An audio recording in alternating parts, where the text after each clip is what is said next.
Good morning mga par. Today I wanna share something to you.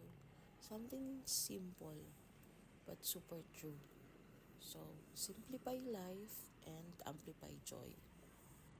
Madalas kasi we overcomplicate things. Masyado tayo nagmamadali, naghahabol ng kung ano-ano. Nag-overthink sa mga bagay-bagay.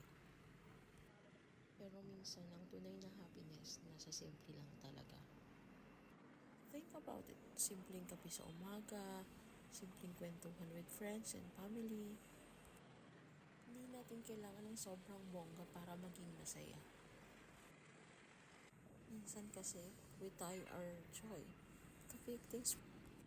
Malaking pera, malaking achievement. Pero kasi kung doon tayo laging nakafocus, walang mangyayari sa atin.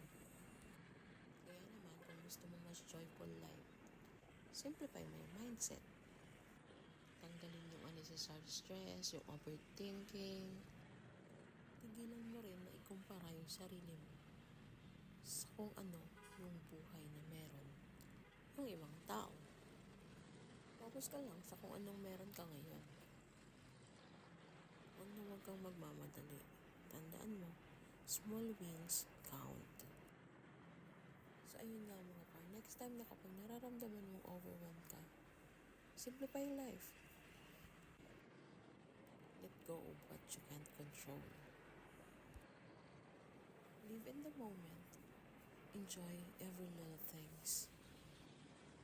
Kasi kapag simple ang buhay, mas may space para sa totoong joy.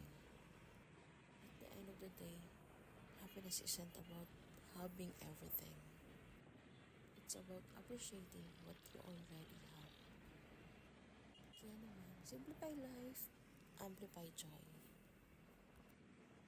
Yun lang mga par, maraming salamat sa patuloy na panonood and ride safe always.